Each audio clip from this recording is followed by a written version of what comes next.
tata ga na-emerebe mmemme World Lymphoma Wednesday. World Lymphoma Wednesday bụ nke a na-emerube ka afọ ọbụla n'abalị 15 n'ọnwa Septemba iji maka ndị mmadụ mara ụdị ọrịa kansa na-eme n'ọbara na-akpọ lymphoma na-emetụta ya bụ ngalaba.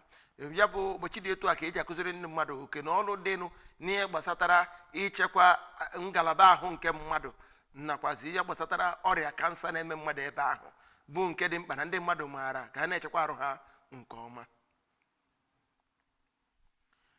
Ndị Idemili South ekwupụtago n'ịdịkọ n'otu na ha na-akwado gọvanọ Chukwuma Soludo n'ọnwa Nọvemba. Ya bụ otu pati a guzobere ndị ejekwa campaign coordinator maka Chief Mohalo campaign na ward 12 na kansụl ime obodo ahụ. Honorable Uche Anioko ya na-anọchite anya Idemili North and South n'ụlọ ọgbakọ nnọchite anya nke etiti merubere mmemme anụ dịpụrụ nnukwu iche na be Chief Epi Okoye na Alọ. Festus Obierika pụtara ya ụka.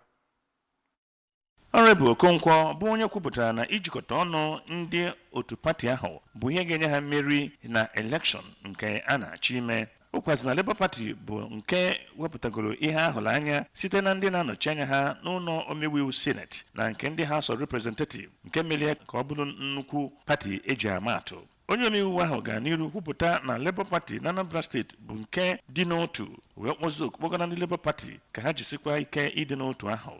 N'okwu nke ya ka onye bụ onye kpọrọ oku ahụ bụ Chief Engineer Epi Okoye bụ onye kelere ndị bịara njem ahụ ma kwupụtakwazie mkpa ọ dị ịdị n'otu wee na-aga ka mmiri wee bụrụ nke ha. N'okwu nke ya ka onye ji ọkwa onye isi oche Idemili South bụ Honorable Edozia Mmadụ Abum kene ndị niile bịara oku ahụ. Onye ji ọkwa coordinator Mohalo Campaign Organization bụ ọkaikpe Paddy Ibeneme na ofu onye ndị Labour Party bịara nzukọ ahụ bụ Oliakụ Ngozi Udogaranya bụ ndị nwere obi aṅụrị maka ndị mmadụ ịza oku ahụ ma kwupụtakwazie na Labour Party ga-aga n'iru ime ọfụma ma ọ bụrụ na fani na-ewere ofu obi wee lụkọ ọlụ ọnụ. Afiọma na-elu onwe ya ka ọ bụ spotless. Site n'Alọ, abụ Festus Obierika maka akụkọ ụwa ABS.